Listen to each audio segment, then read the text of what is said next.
tonight?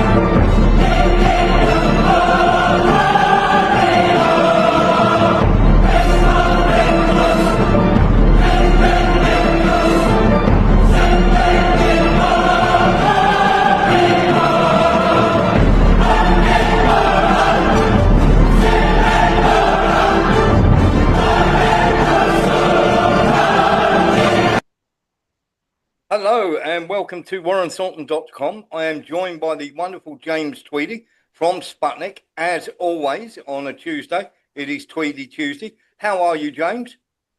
I'm fine, thanks, Warren. How are you? Absolutely fine. We're a little bit late getting into the swing of things, and we had a bit of a thunderstorm this morning, which interrupted proceedings. But we are up, we are live, and we are ready to go. Boy, we got tons for you tonight. It's absolutely amazing how much stuff we have to unpack. Lots of it, some to do with NAFO, some to do with the missing children, some to do, shall we say, with Trump and the Abraham Accords. We've got Mark Rutte. We've got the prisoner release with a catch. We've got some things that have been happening in Kupiansk. We've got Mr. Ellison. We've got digital ID. We've got Tony Blair. We've got Ben Hodges, and we've got much, much more. But of course, we have with us the wonderful James Tweedy. James, anything much caught your eye this week? There's been a lot of talk about the US sending Tomahawk missiles to Ukraine, and the question is it a bluff or is it, is it for real? Is it is it just business as usual, basically? Yes, absolutely. And there we see it, the little darling flying through the air. The Tomahawk missiles, of course. We will get into the Tomahawks. We will also be getting into all sorts of shady stuff with Kit Clarenberg and the Grey Zone, and we'll also be talking about Melania Trump and her getting the full facts of the missing children of Ukraine. And if you've not seen it and you have no idea what we're talking about, you've got a treat to come, or not a treat, as you may see it. So, James, let's talk about the Tomahawks then, because we are, as always, shall we say, always keeping an eye on these things. Tomahawk missiles, not going to be a game changer. Right idea. Vitamin C serum. Hello, we've got somebody's microphone well open there. That's Kevin Ling. Let's just mute him. So very, very simply, James, we've got the Tomahawks that they're talking about sending. I've always turned around and said they're not going to send them because they'd be absolutely crazy to. It's not going to make any great difference in the overall scheme of things. I believe that they might send them as a last desperate thing, but literally, I mean, all the others have been a massive failure. All they've got left is the Tomahawks, which are they're not difficult to take down. And of course, the JASSMs, of course, is the other thing. And after that, it has to be nuclear weapons because they're the last two that could have any possible impact. James, what's your thoughts on all the Tomahawks? Well, the JASSM missile is something which can be launched from a fighter-sized aircraft, and it's stealth. It's a more modern missile, you see. And the Tomahawk is the thing that they deployed in Britain in the early 1980s. It had different versions. There was the air-launched and the ground-launched cruise missile, but they were all basically the same missile at the end of the day, and it was built to carry a nuclear warhead and to carry out a sneak attack and a sneak nuclear attack on the Soviet Union. That's what it was built for. That's a mission that no longer exists, right? 35 so years. You say? Yeah, except it does, because they're going to do it to Russia or China or something. But that's what it was for. And aircraft were built to carry them, like the B-1 bomber that was also designed to fly low and try and get close to Russian airspace or into Russian airspace under the radar and things like that. Yeah. And then followed by the B-2 stealth bomber. But Yes. this is the problem. It's basically a weapon that the Russians know is potentially nuclear armed, right? And then what do you launch it from? I mean, Ukraine doesn't have B-1 or B-2 bombers, right? So, yes. And it doesn't have those old, the very distinctive ground-based launchers aren't there anymore. And what they have now is the standard missile, which is an anti-ship missile used on ships, Navy ships. But there's a ground-based, land-based version of it, and it can either launch an anti-ballistic missile or vertically, or a cruise missile like that. So, which is and that's a big thing. It's a very long truck. And who's got them? I mean, Germany is talking about buying them, but they don't have any yet, and all this sort of thing. So again, there's lots of reasons why they possibly can't do it, and there's a very good reason why they shouldn't, or won't, because the Russians will see it coming and see it as a nuclear attack. But it is an old missile, and it's not stealthy at all, and Russia, in response to that, Russia developed aircraft that would shoot it down, that would be able to see a missile flying low from above and shoot it down. James, let me pull you up there. So if it's an old missile and the Russians are fairly confident of shooting it down, why has Zelensky got such a hard-on for it? Well, because he will for anything that will say, he'll say, oh, this is going to win the war. They did it with everything else before that, with the HIMARS rocket artillery, and with what's it called, those anti-tank missiles, the javelins, and the Patriots, Storm Shadows, the Storm Shadow. So they always did that before. It's like pointed sticks. It's telling the people that they're going to win now because they're going to get this new kind of missile. And what are they going to shoot it at? I mean, again, they're talking about Russian energy infrastructure, and that's going to stop. That's going to make Russia, agree to peace on Ukraine's terms or something.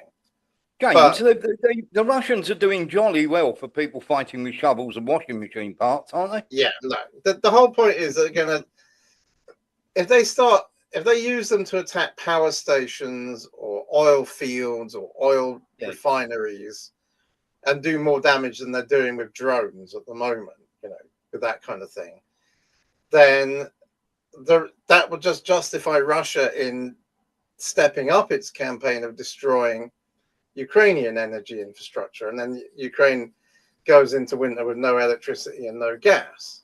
You see, but they don't care. Nobody cares. Zelensky doesn't care about that because he's got a generator and in his bunker, and Donald Trump doesn't care about that because he doesn't live in Ukraine, and neither does Merz or Macron or Starmer. So, they don't really care as long as they do some economic damage to Russia.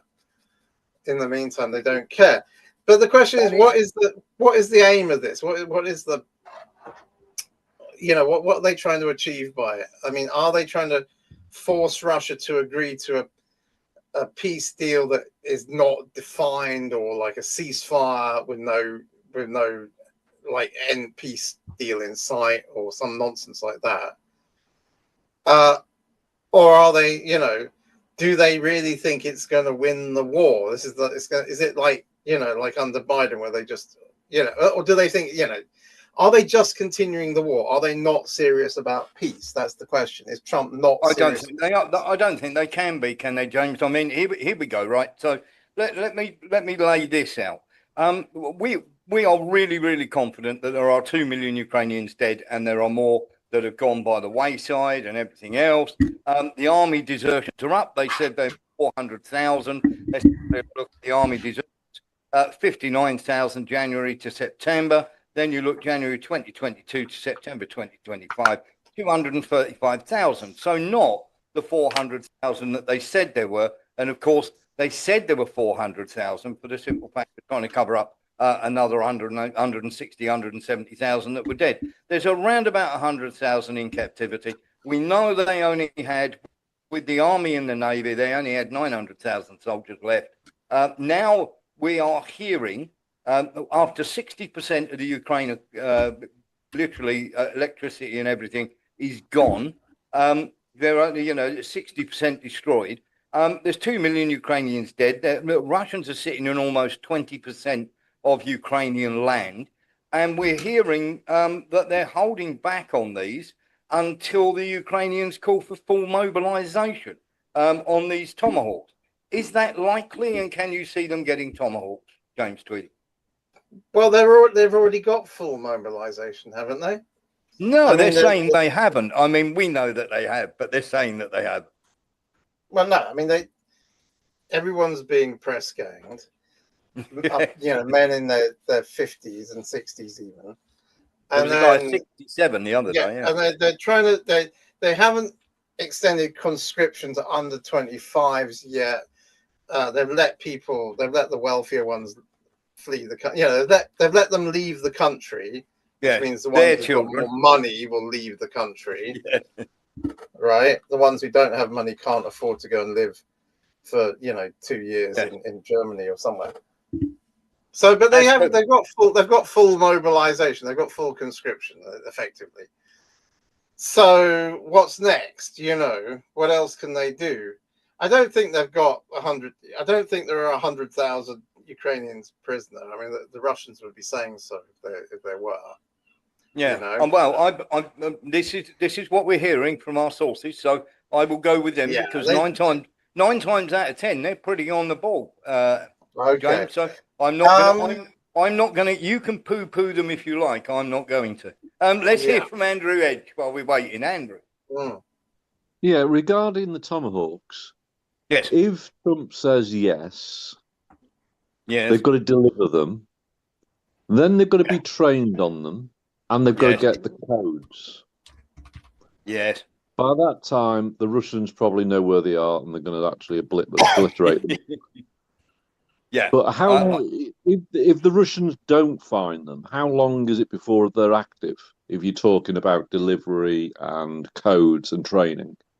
Well, you're talking quite a while. So, when you're watching how methodically Ukraine is begging specifically for Tomahawks, it's worth noticing they're not asking for them by chance. Now, the experience of the special military operation has shown that the entire arsenal of your Western strike weapons, from MALD to Storm Shadow to ATACMS to HIMARS, has not led to a breakthrough on the battlefield, and the list of weapons available for transfer is practically exhausted. So there is that. Even with the participation of British and French long-range systems, as well as Ukraine Neptunes and thousands of drones, the real effect is limited. So, yes, individual strikes have caused and continue to cause damage to infrastructure and some targets, but there's been no strategic result, and Russian strikes have not ceased. So the offensive has not stalled. So Tomahawks, in a sense, are the last, if you like, sub-threshold game changer. And then there's the JASSMS missile. After that, it's nuclear weapons. But they need to get the launchers. They need solid technical people behind this.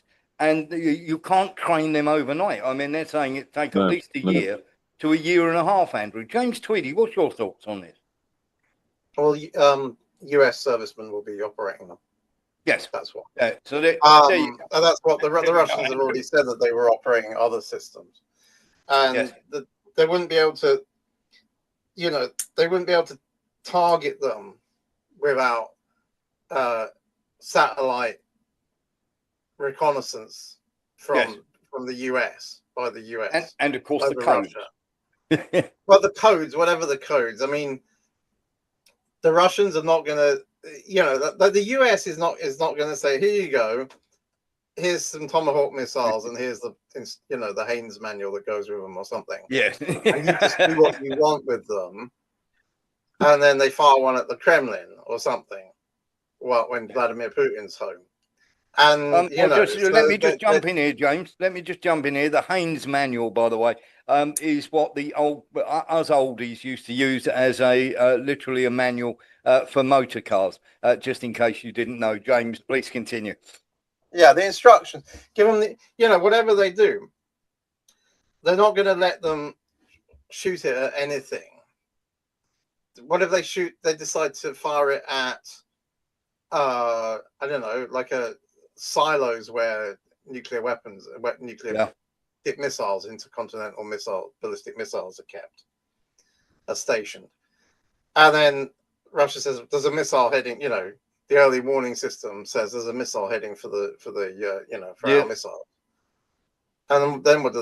They have to, it's like, okay, well, they've started World War III. Now we've got to launch everything, Yes. So everybody launch everything. Yeah, I can see what you mean by that. Andrew Edge is still with us, hopefully. Just open your mic there, Andrew. Yeah. So hopefully, but in terms of technical, I mean, obviously, James is absolutely right.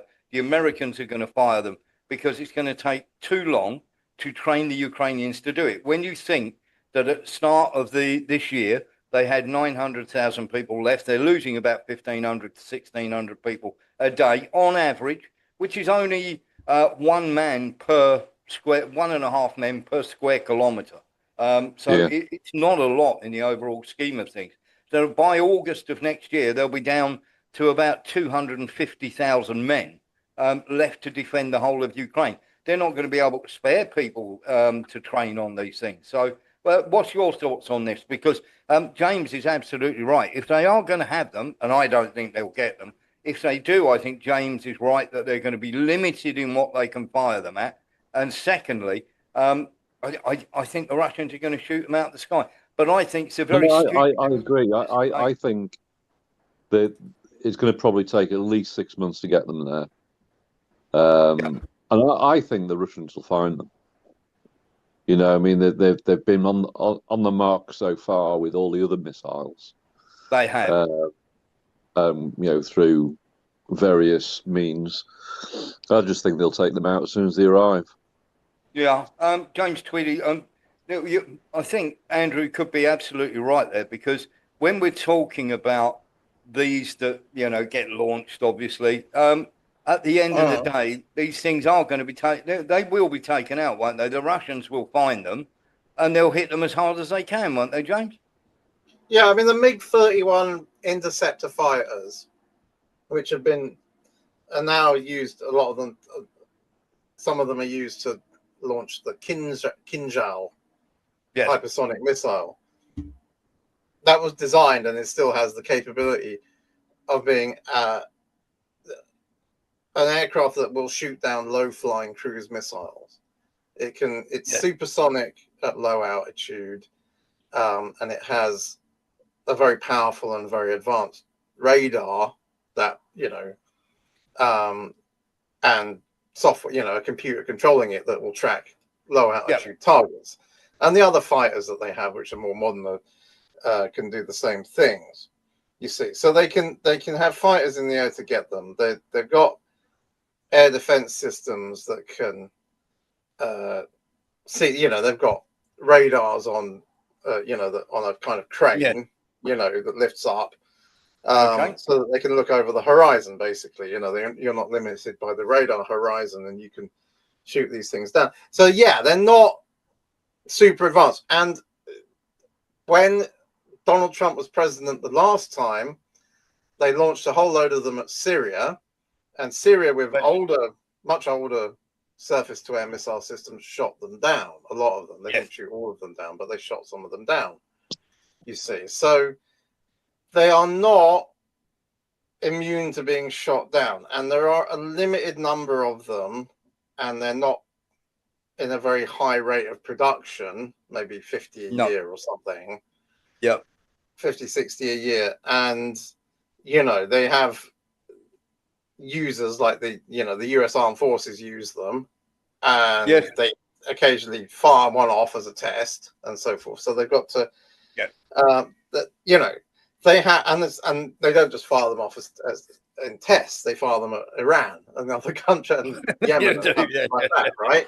So they're using them, and they have there's a limited supply, and they're using them as fast as they can be made, basically, or possibly faster. I think you're absolutely right. They have a minimum stockpile number that they want to keep, and things like that. So there's all sorts of reasons why, Ukraine won't get a lot if it does get them, and then they'll lose. You know, a lot of them will get shot down on the way. But it's the danger of the escalation. You see. Yes, it is. We'll take that into consideration. We've got Lee Williams, then Mark Onza, then Andy Edge. Lee Williams first.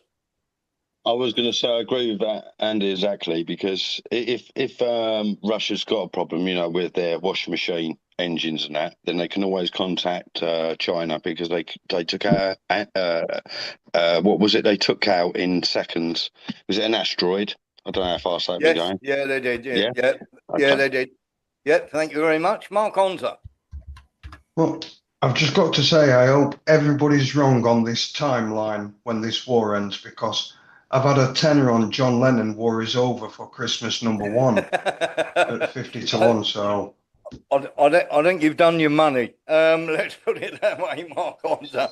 I cannot see in a million years this being over by Christmas. The Russians will just call Trump's bluff. Simple on. If it is a bluff, the Russians will call it. They're not frightened of the Tomahawk. Andy Edge. How many do you reckon he'll give him? They'll be really funny. It'll be really funny if it's like 5.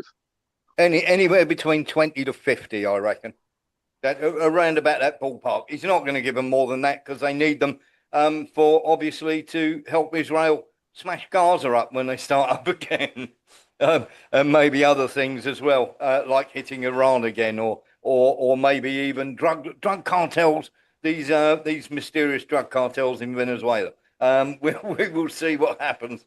But as I say, the risk. So, James, on the last word on the missiles, then, the risk of escalation, in your considered opinion, as a Sputnik correspondent, with the ear to the ground, how serious are Russia going to take this?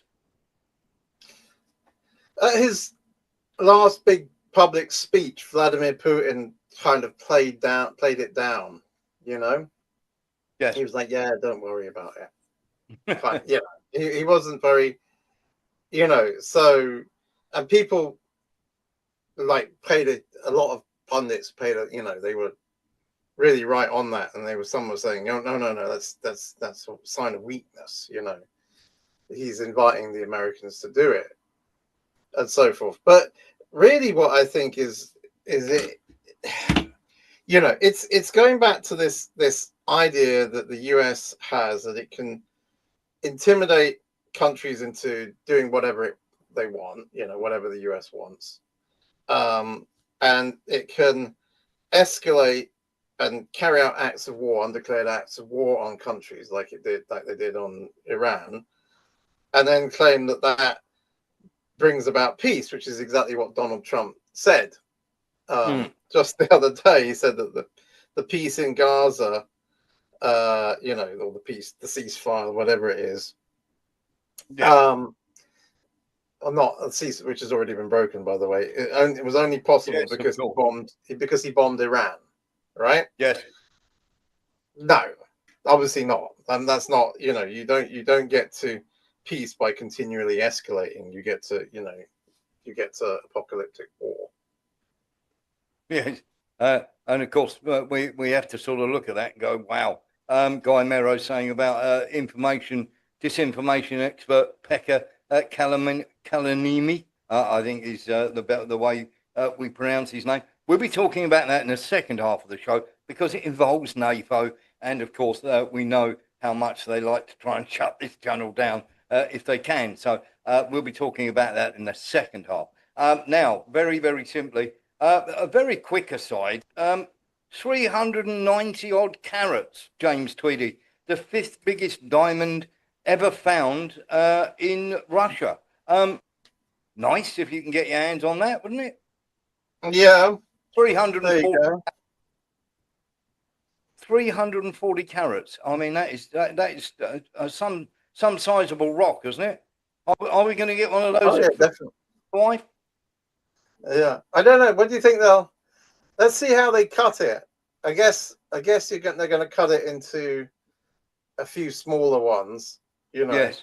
Like they did with the diamond in the Queen's crown. It was cut into a whole series of something like It the was a colour funny north. shape. But exactly, it was a funny shape. But they're very beautiful. Very rare to Yes. find one that huge.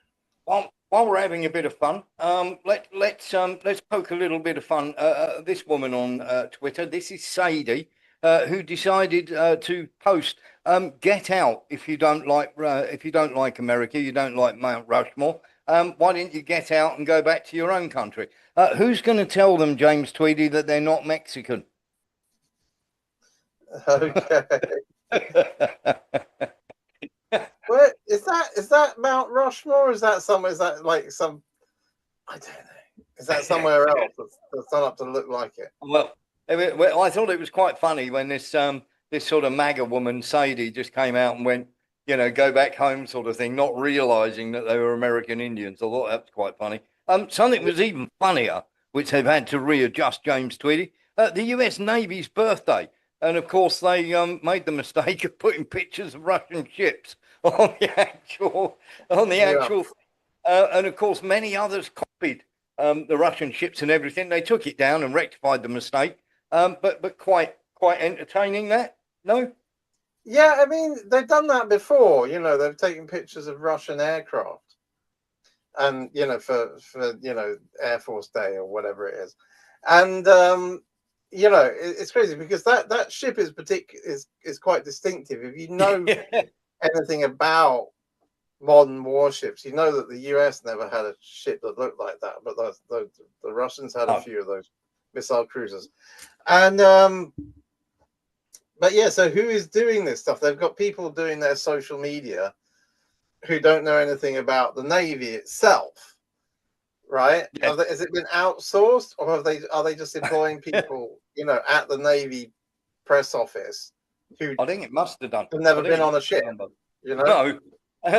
Let's get into some of the stuff that's going on then at the moment in the war. And of course, we're going to get to the children of Melania Trump in a short while. But you will, of course, be without doubt have seen some of the awful stuff that's been going on. We're going to show you some stuff now. Kharkiv electricity and rail has been literally taken out by the Russians overnight. Kharkiv being the second biggest of the Ukrainian cities. And we're going to show you a few more videos now. This is literally, if this is a reality of war, is how we dub this one. Let's have a little look at this.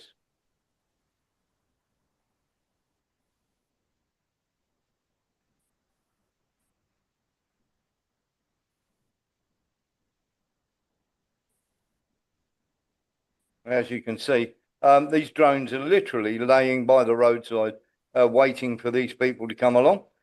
You need to be getting out of that truck a lot quicker. Everybody diving for the side. And of course, that is something that you're going to see over and over and over again. There is, of course, not just that. This is on the outskirts of Kupiansk.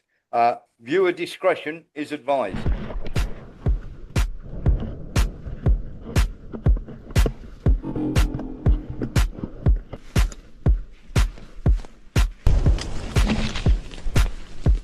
Thank God it's the weekend.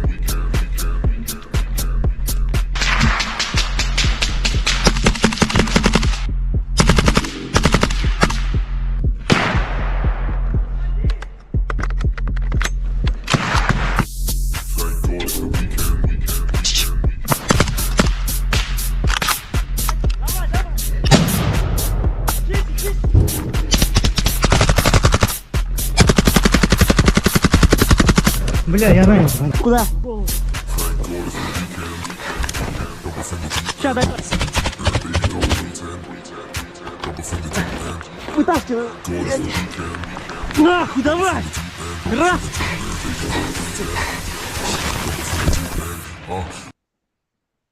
Kupiansk looks like it's going to fall anytime soon.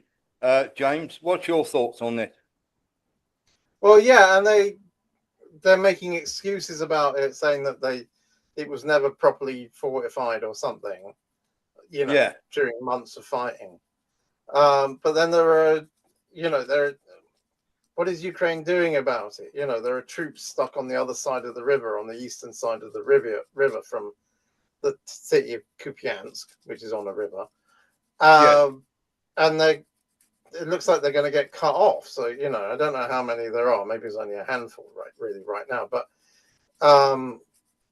that's that. And then what's the plan after that? How do you stop the Russians marching down the western bank of that river, the Oskil River, Yes. all the way down to Slavyansk and Kramatorsk?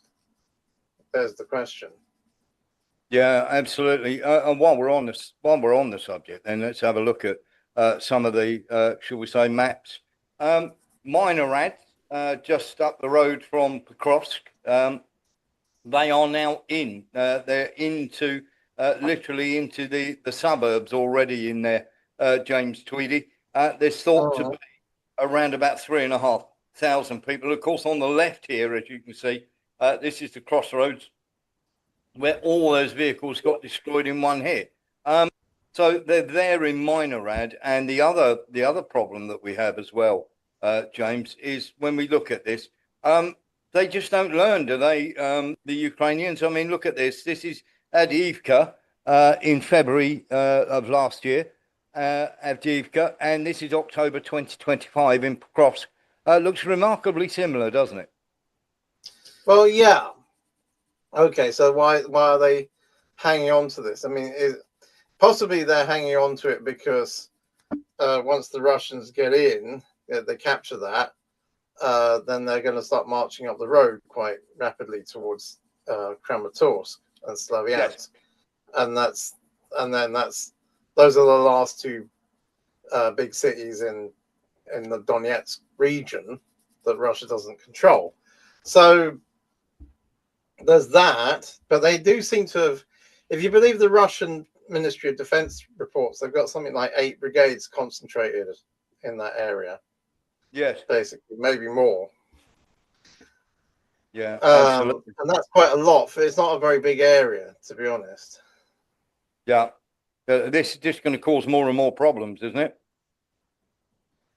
They're probably not all in the city of Pokrovsk. They're in that area on that part of the front fighting, but they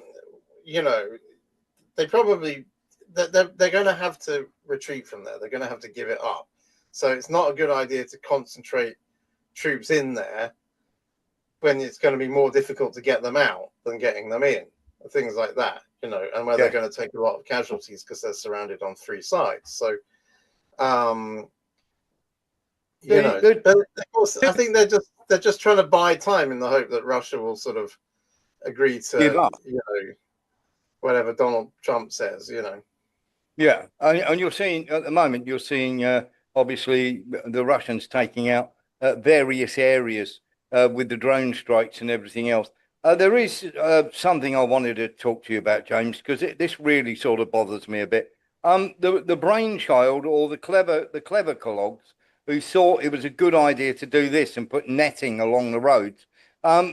We've now got the actual figures for it, James. It's over 200 million has been spent.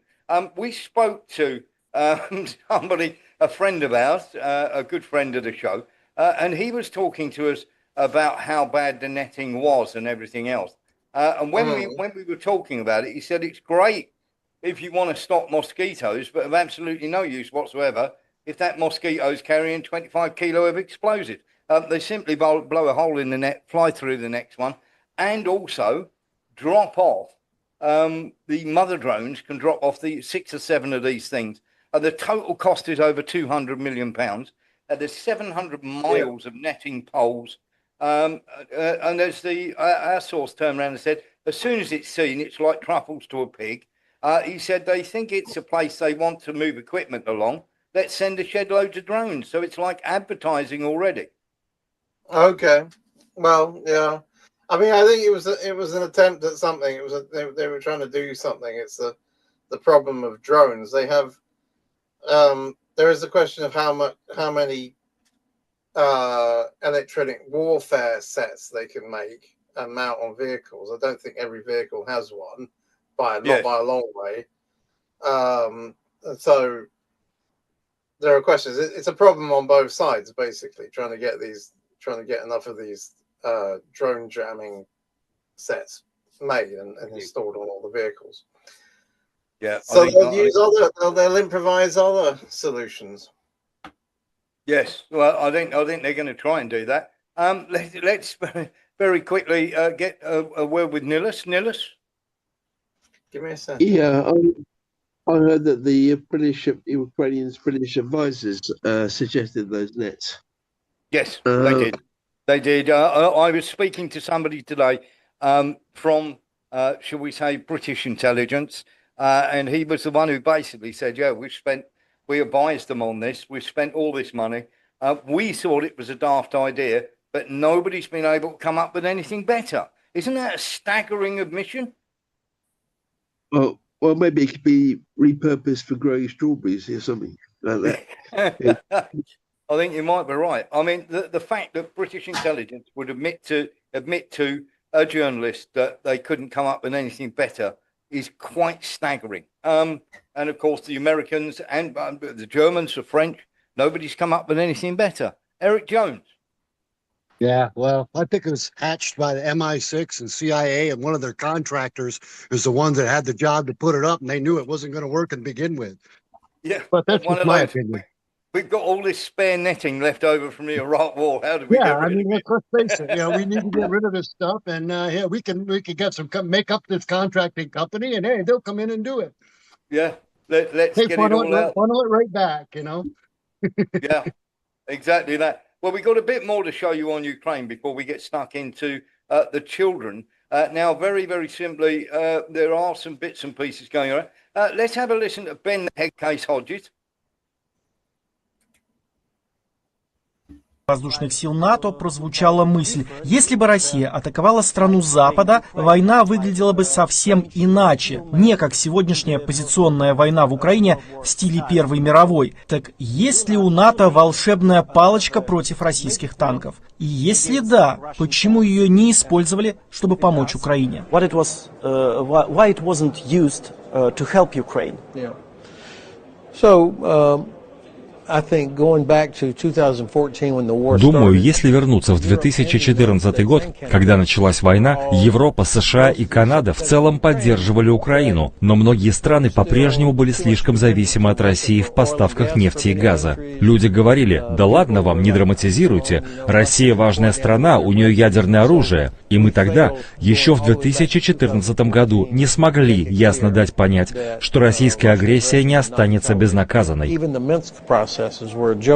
Даже Минские соглашения оказались фарсом. Никакие санкции не изменили поведение России. У нее не было никакого уважения к этим мерам. Я бы не стал говорить, если бы они напали на страну НАТО, все было бы иначе, чем в Украине. Нет. Прежде всего, это разная местность, разная география.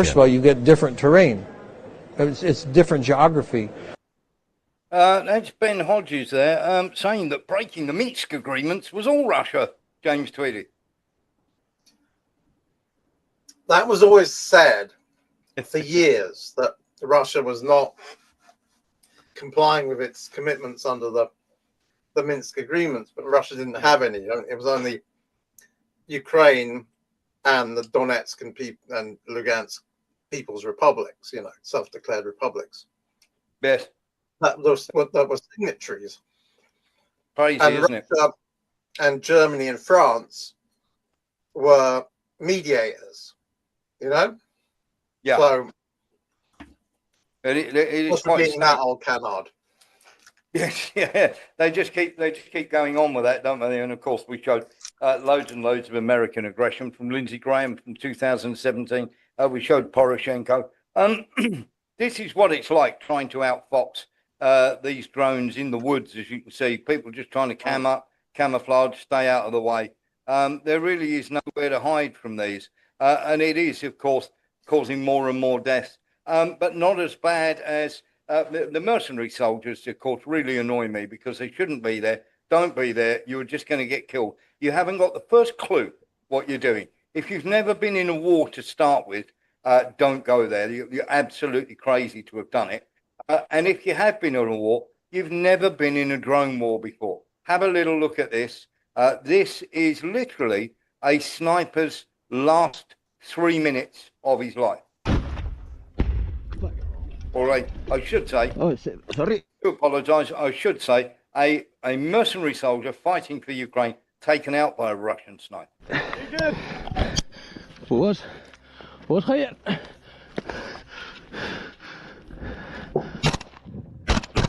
I missed. Can you see them? No. No, right now. Soros tried hip.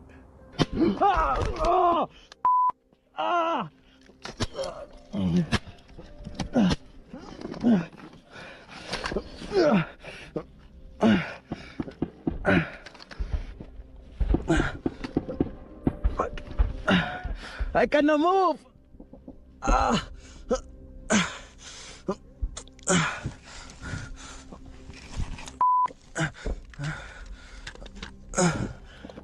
But he was able to get to some communist plate.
I don't know.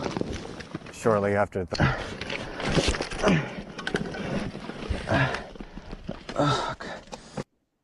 I don't think we need to see the rest of that. James, people as mercs going over there and thinking they're going to fire off a few guns like it's some sort of jolly. It's kind of crazy, isn't it? Yeah, I mean, people went to do that during the, between 2014 and 2022, they went on those safaris. But I think people have, I don't know, they played too much Call of Duty or whatever, and they think they're going to, they're going to have a kind of glorious war or whatever, and and they find out that it's not like that. Yes. But, I mean, the ones you have to be really, I don't know, wary of perhaps, or suspicious of, are the ones who are doing it for ideological reasons, rather than for money. Yes. Yeah, exactly that. I think you're right. Let's get into this then, James. This is John Mersheimer and Daniel Davis on his deep dive. John Mersheimer coming up. I want to get your take on this, because I think John Mersheimer is one of the ultimate people who speaks absolute sense on this. Before we get into the Melania Trump stuff, let's have a listen to what he's got to say. It's NATO that wants to pick a fight with the Russians. And the reason is the Russians are winning on the battlefield. The Europeans are desperate, and they're doing everything they can to ginny up public support and to ginny up support in the United States, especially with President Trump, to get tough with the Russians. That's what's going on here. But the problem is, even if you want to get tough with the Russians, this gets back to our earlier conversation, what are you going to do? There's just no option here. The West is out of bullets. Sending Tomahawks is not going to solve the problem any more than sending ATACMS way back when solved the problem. Or before that, sending HIMARS solved the problem. There's no magic bullet. The Russians are going to win. This is going to be a humiliating defeat for NATO. It's going to be a humiliating defeat for these NATO or European leaders who we see paraded about every day. And they don't want that to happen. So they're desperate. and this is what we get. But it just doesn't add up to much. So let me ask your opinion here. One of the things, there's a couple of things that are feeding into some of this increasing, in my view, boisterous talk from a number of European partners. And I think it's two parts, and I'd like your answer or discussion on both. The first one is that they see this Rebuild and Rearm Europe program, and they say that by 2029, they will have $800 billion invested, that they will be producing a lot more, that their industrial capacity will be larger, et cetera. First of all, let me ask, do you think that that is an achievable goal, that by 2029, so 4 years from now, basically by the start of 2030, that Europe will be in a place where it could actually fight and sustain a war with Russia if it came to it? I don't think so. I think if you look at the state of the economies in places like Britain, France, and Germany, the biggest three economies in Europe, they are in deep trouble. And these are countries that are committed to significant amounts of welfare spending.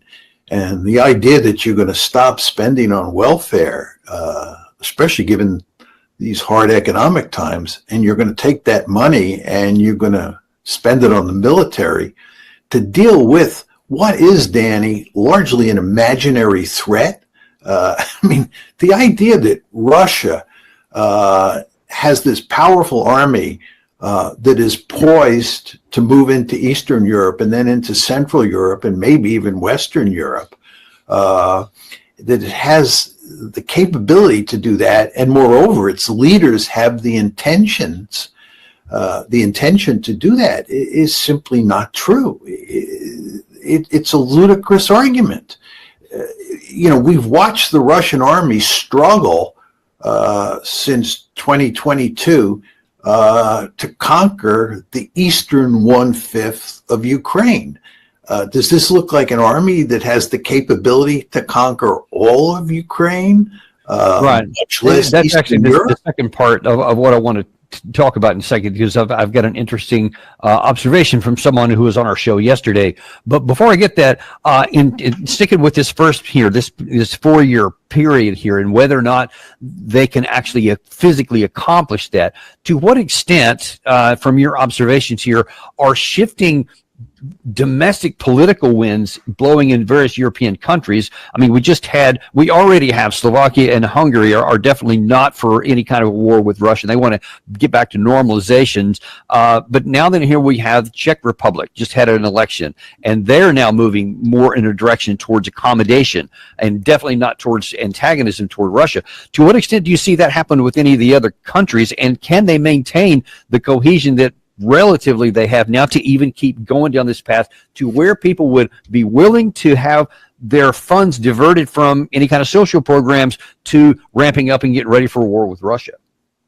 Well, it's very hard to tell exactly what's going to happen in any one of these countries. But if you take France, it's hard to believe that Macron is going to survive. And if a government of the left or a government of the right comes in, there's almost no question that that government, be it left or right, will be less enthusiastic about supporting Ukraine. Is he right, James? First, does Russia have the ability to take over the whole of Ukraine? And secondly, given that we have a major problem here and I am just going to pop this up because I think it's relevant, it really is relevant, is the fact that Sébastien Lecornu has just been put back in as the French Prime Minister, and he's literally turned around and said he's going to defer the pensions reform because they're trying to steal the money away from all the, Europe are trying to steal money from anywhere, including, shall we say, the Russian assets, that they are literally going broke because we've seen Germany raise the pension age to 73. And literally France are thinking about doing the same, and Lecornu has had to defer any talk about. Okay, that's something else. Okay, look,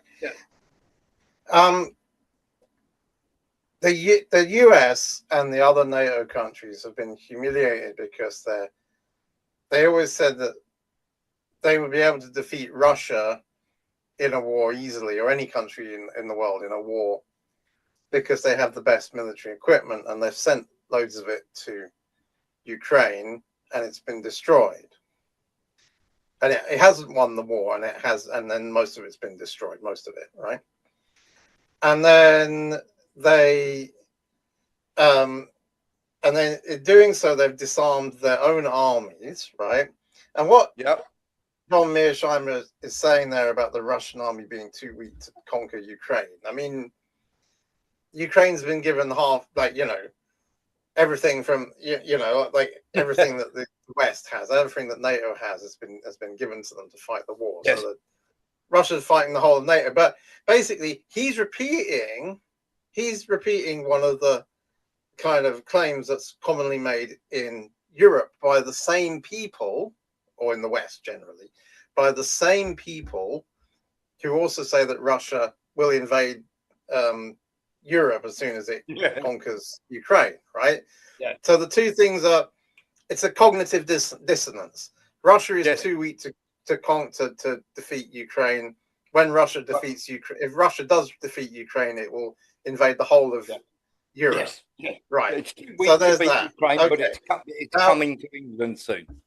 Yeah, and there's all this thing about, governments that are being elected that don't want to continue this, because not only have the countries of NATO disarmed their own armies to arm Ukraine and left themselves with a build for new weapons, right? They have crippled their own economies by putting sanctions on Russia, where they used to buy, from where they used to buy lots of energy and raw materials and maybe manufactured things as well. And everyone's feeling the pinch, Yes. I mean, everyone's noticed that the price of bread has gone up by 50% or more, maybe more like 80% now, right? Which is much higher than the official rate of inflation. So everyone is, because we're not buying fertilizers from Russia or wheat from Russia anymore. So everyone is angry, right?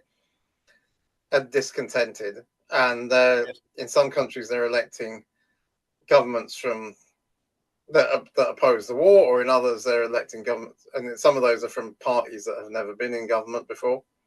Yeah. And so on. So, yeah, they've created all these problems. They fashioned the rod for their own back, and that's what's happening to them. They have, and I'm going to very quickly, before we go to Mark Onza, let you know that France at the moment are 44% of what they have literally is being spent on pensions. So they're borrowing, and what they're borrowing, 44%, is going to pay for the pensions now, not the ones in the future. So that's how broke literally France are. Mark Onza.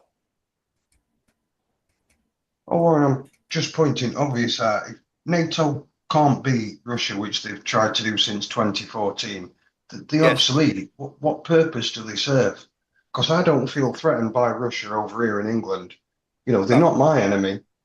No, exactly. And I don't realise there's more money in peaceful trade. When will they realise trade, peaceful trade, and energy security for other countries like Germany? I think they're set on a path. To be honest with you, mate, I think they're set on this path, this track that they can't get off. I don't think the Americans will let them get off. Let's put it that way. And I think they're going to be absolutely carrying on the way they are. Have a listen to this. This is how deluded they are. The Indo-Pacific and the Euro-Atlantic, you cannot distinguish the two theaters. We really have to look at them as one. Because if, for example, China would move against Taiwan, it's highly likely that China will force the junior partner in that relationship, being Russia, under the leadership of Vladimir Putin, to move against.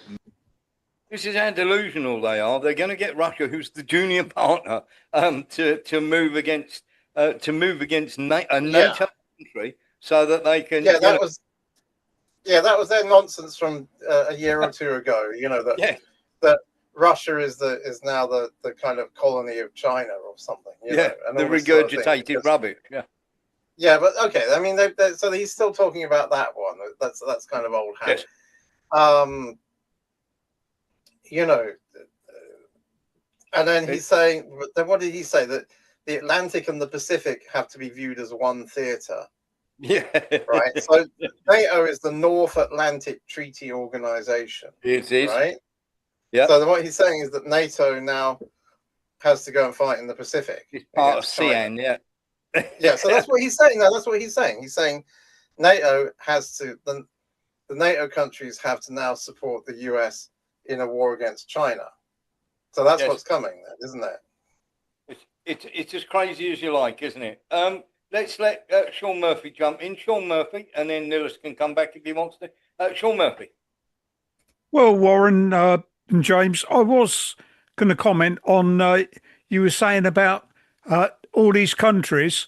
France, 44% of their GDP is paying pensions for current pensioners, not pensioners who are up and coming. But it's the same with other countries. It's the same with Great Britain.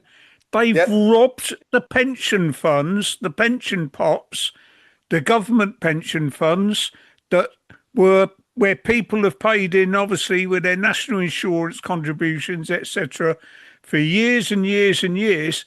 Those pension pots have been emptied by the governments, and now they're empty. So they're struggling to keep on top of pensions. And the only way they can do it is by borrowing and borrowing and borrowing and more and more money. And having to pay massive rates of interest on it. So they just dig their hole deeper and deeper and deeper because people cannot go without money.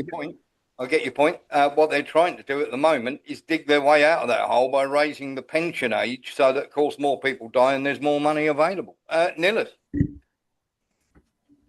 Well, I think Russia has made itself an enemy of the West because it's returning to Christianity, family values. That's a different conversation. But yes, it is an important point. It does seem that Christianity is under fire. Somebody else had their hand up there. Who was that? Somebody put their hand up and took it back down again. Yeah, it was me. Mark Chamberlain. I was just going to say, wasn't that the whole intention of the COVID vaccine? I mean, get rid of the elderly. Yeah, exactly that. The way it seems, anyway, you know. Yes, one way or the other, isn't it? That's what we get. Now we spent quite a bit of time on that. Just before we go on to the Melania Trump, I'm just going to very quickly touch on this and the lunacy of this, which is quite fun. I don't know if you remember seeing this picture. The Macron Photoshop is always a good look. Of course, there you can see Macron on the left with his bulging biceps hitting the bag, and there's a picture of Macron at the beach. Photoshop much? Let's get into the second idiotic thing that we've seen. It's got to do with Kaya Kallis, of course. She turned up for this speech in a car park. Literally, she turned up to Kiev to, blasting it all over social media. James Tweedy literally turned up. There were 77 people there in the car park when she gave this speech. And of course, started handing out all sorts of medals and trinkets and stuff like that. It's embarrassing, James, isn't it? Yeah, I don't know. I mean, I think people are probably very war weary in Ukraine. You know, so anyway, if you have an event like that, it's happened before that they've been hit, with missiles. They've had events where they've had a sort of big shindig for everyone in a particular unit to slap each other on the back or something, and then it's been blown up. You see, so yeah, I wouldn't want to be going there.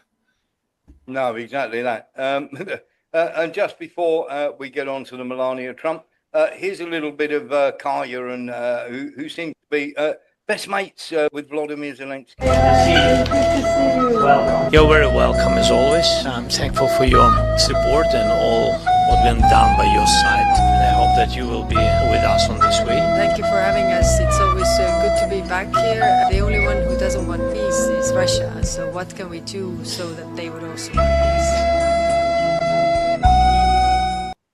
There we are, a marriage made in heaven. Right, let's get into this because we've been promising this for all night so far. And we've been a little bit delayed on stuff that we've been doing.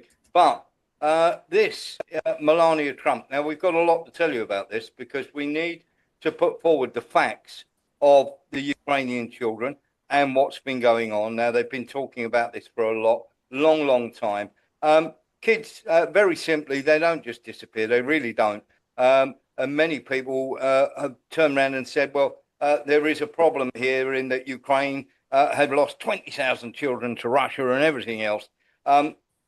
Then when they produced everything, it turned out they hadn't lost 20,000 children. They were asking for the return of just over 300, which seemed an absolutely a crazy thing because, of course, they were making a big song and dance about it. If you remember, we had, Ursula von der Leyen coming out with this nonsense left, right and centre, shouting and screaming about children. Let's have a little look at this. Everyone attacked me because I voted against the release of 20,000 Ukrainian children kidnapped by Russia. Why do you support the kidnapping of Ukrainian children? They over-exaggerate the situation. Russia is guilty of kidnapping tens of thousands of Ukrainian children. That's a fact. I read the sources. Video looks in a camera and he says, how do you know the kid has been kidnapped? I guess that's what an asset to the Russian government. You have no evidence to make such an insane claim? Fidias said, we just don't know how many of the abducted Ukrainian children like living in Russia now. This is how far Russia's propaganda has reached. Fidias, are you really crazy? 300,000 kidnapped children. This is a Russian state-sponsored child kidnapping. You are an accomplice. Because, as I explained in my previous video, I was one of the very few members of the European Parliament that didn't support a resolution that demanded the unconditional return of 20,000 Ukrainian children forcibly deported to Russia as a part of a genocidal strategy to erase Ukrainian identity. And the reason is that I didn't want to rely only on the information provided by the resolution and its shocking detailed claims about violent actions of mistreatment by the Russians against these children. So I took my decision based on my own research. But since then, shocking information came to light. Last Monday, right at the end of peace talks between Russia and Ukraine in Istanbul, the Ukrainian delegation finally they decided that they will hand over to the Russian delegation the list of the names of these kidnapped children. Today, Ukraine passed a very big list of Ukrainian children with all the details, all the names, all the data necessary to identify them. We know where these children are, and we ask the Russians to fulfill their international obligations and to bring these kids back home to Ukraine. But when they were pressed for the actual numbers, they admitted that the list was not that long. About the figures about the children, you said you have a long list when I quoted you. Do you have any figures about that? How many? And you said also that you know where they are, to speak precise. Yes, we are talking about children which are both in Russia itself and in the temporarily occupied territories. The list is a few hundreds. I cannot name the specific number, and there is a reason why we keep it a bit vague. And we hope that the progress can be made on this specific item because our children are non-negotiable, as we said many times. I will need to go because the people there are really... And in the end, the head of the Russian delegation stated that the number of the children on the list that the Ukrainian delegation gave them, it was 339.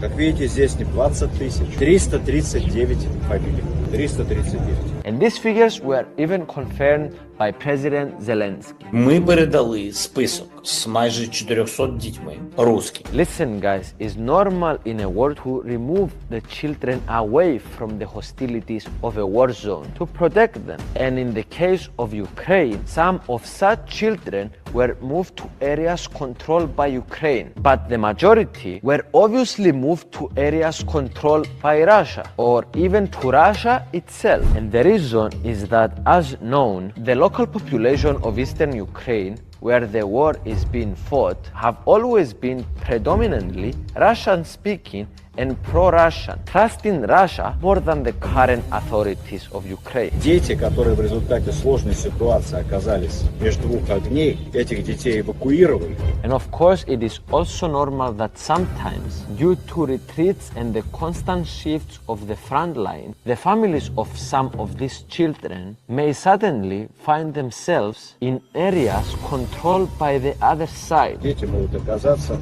в зоне боевых действий и теряют контакт с родителями. Но если находятся их родители, либо даже родственники, их возвращают обратно, воссоединяют семьи. И мы ищем родителей. And the most interesting is that actually the Russian authorities, they are already cooperating with the Ukrainian ones for the return of these children. Something even mentioned in the resolution itself. For example, according to the head of the Russian delegation, recently Russia returned 101 such children to Ukraine, while Ukraine returned 22. За последнее время наш офис уполномоченного по правам ребенка вернул 101 ребенка. 101. А с украинской стороны вернулось 22 ребенка, потому что там то же самое. Часто выясняется, что такое. А кто-то из них, может быть, в Европу уехал, потому что недавно из похожего списка 150 детей оказались в Германии. That's right, my friends. Those 339 unfortunate children are the supposed 20,000. So there we are, James. So there was an absolute load of nonsense there. You know, with the 20,000 and so on and so forth. But the Russians are also claiming, and they are literally, there is a whole list of children that they are preparing to give back the other way, of over 9,000 children in the Donbass alone that have not been returned, and they are seeking their return to the parents. Now, here's where we have a bit of a problem, James. Are both sides inflating the amount of children missing? I know that Melania Trump did this thing where she just wrote like a sort of propaganda thing. She said, she wrote this sort of pleading letter to Vladimir Putin to like return the children or something. And they turned out to be 8 or something like that. That's what happened. Yes. 8, you know, out of the list of 339, there was actually 8 who needed to go back to their parents or something like that. So yeah, but then there's the Vladimir Putin and the head of the children's ministry, I think she is, or the children's ombudswoman in Russia, are still on. I think they're still wanted for charges of kidnapping or child trafficking or something by the International Criminal Court in The Hague, and that was it. That was the basis of it. You know. 8 children. Yeah. There you go. Anyway, but yeah, I mean, yes, the guy made the point. You know, children were evacuated. Families were separated sometimes. Children had to be evacuated from the war zone. And, you know, the Ukrainians just inflated the claims and everything. And people in the West went along with it because that was a great propaganda. Yes. Attack on Russia. Yeah. Sean Murphy. Well, you got to remember, Warren, that during the Second World War, look at the amount of children from London and the southeast that were evacuated. Yeah, exactly. And they were evacuated for safety, and that's what the Russians have been doing. They've been evacuating the children, those who want to be evacuated, or whose parents want them to be evacuated. They've evacuated them to safe areas in Russian-held territory of the Ukraine, or actually into the Russian Federation. And that's all the Russians have done, evacuated children that were willing to be evacuated. They haven't kidnapped them. They've evacuated them the same as we did in the Second World War. Well, obviously we had that. Thank you very much for that. Obviously we had that accusation. Now, a couple of years ago, Putin actually sent, when they actually were the head of the UN and had their chance on the Security Council, the head of the UN, they were able to speak. And they showed the videos of these children being evacuated with their parents and everything else. And the UK, the USA, Malta and, would you believe, of all people, Albania got up and walked out of this. So they didn't want to hear what the Russians had to say or what they had to show them. Now, you will remember we did an investigation into the smuggling of Ukrainian children. In other words, children taken from a war zone into the west of Ukraine for their so-called safety. And if you will remember, of course, Vasily Pozorov, who was a former SBU, we know him quite well. We worked on him with an investigation into this smuggling of children from the west of Ukraine, literally getting fake passports in Moldova, then flying out through Malta with these fake passports to the USA and the UK, never to be seen again. And of course, part of this investigation, of course, literally ended up with them blowing Vasily up in his car. He survived.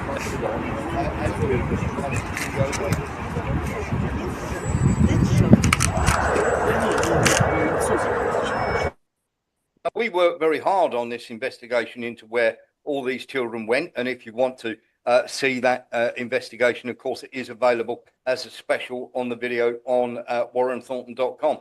Now, very, very simply, let's get into this, because on the 16th of August, we had this literally when I began investigating the kidnapping of children in Artyomov by Ukraine. I had no idea the extent with which I would uncover trafficking on an international scale and the methods used to supply children.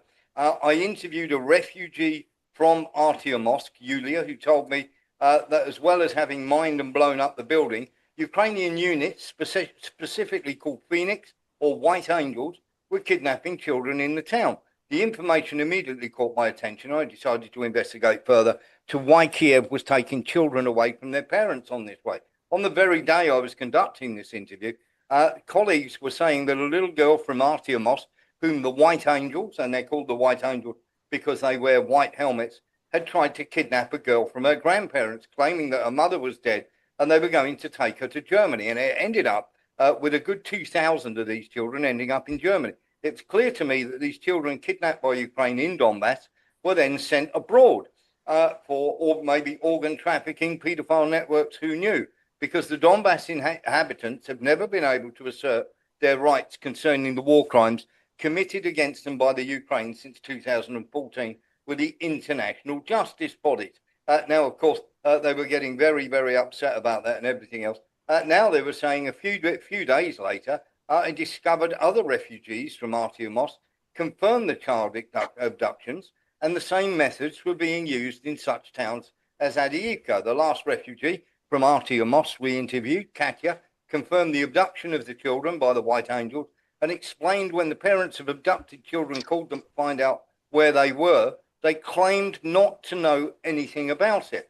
Now, very simply, Katya told us that they'd never seen organisations like the White Angels in town before. Now, she was able, thankfully, because the children's mobile phones were taken off of them, they were able to get in contact because a couple of the children had memorised the phone numbers, and they were able to get in contact with their parents. And, well, of course, when the parents turned up, they had to hand them over. Now, Christelle Nient and Eva K. Bartlett have also done an exploration into this, and the same thing was happening in Bakhmut, where many thousands of children were taken away on the premise of safety and have since not been seen. And everybody, I think it's very, very important that Melania Trump has some idea of what's going on here, because, of course, obviously, what we want to see, Melania, is the fact that you're investigating both sides of this.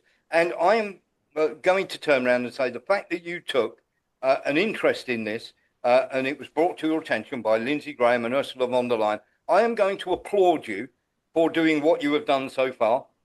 And I am also going to applaud the Russian Federation and the Ukrainians for returning children both ways. Okay? That having been said, my absolute admiration to everybody who has returned the children to the parents that they're supposed to go to. But we have a problem, of course. Melania and various other people are not mentioning what has gone on, as we say, on the other side of this, and the amount of children that are missing that have been taken to West Ukraine and have since not gone back to the families. Now, there is no such thing as these mythical white angels, is there? Au contraire. This is in, let's have a little look. Увага, шановні мешканці міста, насамперед батьки. У зв'язку з погіршенням безпекової ситуації з 26 серпня 2024 року прийнято рішення про примусову евакуацію дитячого населення з території міста Костянтинівка та району. Задля безпеки життя та здоров'я своїх дітей наголошуємо на евакуації до більш безпечних місць. За отриманням додаткової інформації. Now, through a friend, that is in Constantinople, which is at the moment about to come under siege, of course, from the Russian Federation. And they are, and the authorities are doing exactly the same thing there. It has not stopped, still going on, and these children are still going walkabout. And of course, they turn around and say it's an offence to keep the children with you. James Tweedy, your thoughts on this whole missing children saga? Well, I mean, if they're trafficking children to, let's say, the families in other countries who want to adopt or something, then I'm guessing there must be money changing hands. You know what I mean? I mean, you probably want to show it. You need to be able to prove that. But it's quite, that's what I would suspect. That's what needs to be investigated. Are they taking the children and then giving them to families in Germany for money, you know, or in other countries in Western Europe for money, and then, you know, pocketing it, basically, and making themselves rich? Yes, absolutely. And we'll get to Nilis in a second. I will just say this, if Melania Trump or any of her people are watching, we have done a documentary, myself and Vasily Pozorov, where we have named names, we've named organizations, we've named people who are complicit in this trafficking. We have shown all the evidence there, and it is very, very straightforward and very, very easy for you to go and find out about these people and who they've moved. They use mercenary soldiers. There are companies involved in this, and there are people in quite strong positions who do speeches at Chatham House and companies and everything. So please go and check. It's on Rumble. It's very, very simply. It's along with a gentleman from JAOC, just an ordinary citizen, Andrew, and we've literally gone through the whole list, including all the people who are responsible, not only on the Ukrainian side for smuggling these children, but also on the British side as well. So please, Melania and your people, go and have a look at that. Okay, it is what has happened to the missing children in Donbass, and it's available on Rumble for everybody to see. Nilis. Well, yeah, Vanessa Beattie, who's one of the journalists who's been studying the White Helmet. I can't hear you very well, Nilis. Right. Maybe I'll come in and go out. No, you need to speak up, that's all. Vanessa Beattie, who's been studying the White Helmet, she's a journalist. Yes. She says the White Angels or the White Helmets in Ukraine are associated with the White Helmets, White Angels in Syria. And they've definitely been doing child trafficking for organ parts and also for other things like adrenochrome. They were founded with money from Britain, from the British intelligence, from somebody called Le Mesurier, who later committed suicide when people were getting too close to him. And it's a terrifying thing, really, because these children are either being adopted, but if they were being adopted, you would thought they would have their origins. We would know their origins. There wouldn't be any shame in covering those, giving them false passports and things like that.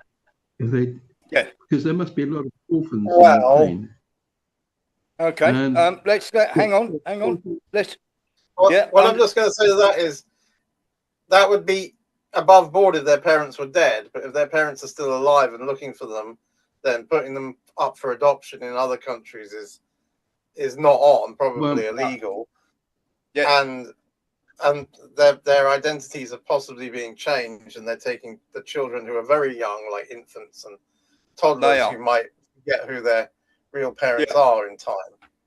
But if you yeah, you're absolutely right, and Nilis is right. There is a lot of people that are saying that has happened, and in fact, there's a couple of Ukrainian women who have gone on the record to say that they've rescued their children from such a situation. Now, if you do, Melania's people do want to see the documentary on how that child trafficking and smuggling has gone, I've put the link in the description there. Nilis, back to you. Well, yeah, the children either go for this adoption ring, or they go for things like child abuse, child, how we say, pornography, like adrenochrome, and also you've got to have evidence of adrenochrome, though. Yeah, I mean, there is lots of people that are saying that that's going on, but they've got to show evidence of that. We've actually done that. We've actually gone, here you go, look, here's the phone numbers, here's the addresses, this is what's happened to the kids, this is where they're going. So I don't want to muddy the waters too much with what could be going on to what we can actually prove. And we've been able to prove. And of course, shall we say, other investigators who have been on this as well have actually been followed by the people that are accused of that. And of course, shall we say, British agencies have actually forewarned these people that they were being investigated when it was taken to British agencies. So there is absolute stuff there. So if you are watching any of Melania Trump's people or anybody else, go and check that out because it is freely available, and it's called In Conversation with Andrew Sibley, the UK and Ukraine Child Trafficking Pipeline with Warren Thornton. There are obviously many, many children that are still missing in Ukraine, and one applauds the efforts, but we have to also bear in mind that Lindsey Graham and Ursula von der Leyen were pushing this from the perspective of showing Russians to be holding on to Ukrainian children. So let's have a bit of fairness the other way, Melania, and go and investigate that, because we're talking 9,000 children in the Donbass and many others besides. We're talking well over a couple of 100,000 children. Quite a few have turned up in Germany, and I'm sure their parents in the Donbass would like them back. Thank you very much for watching the first half of the show. We are going to get into all sorts of stuff to do with Kaya Kallis, to do with NAFO, to do with digital ID. We're also going to be talking about subsidies. We're going to be talking about Jared Kushner. We're going to be talking about Trump and the Accords. We're also going to be talking about, should we say, Keir Starmer's absolutely ridiculous ending with his speech or his non-speech with Donald Trump. And we'll be talking about digital ID and Blair's nonsense.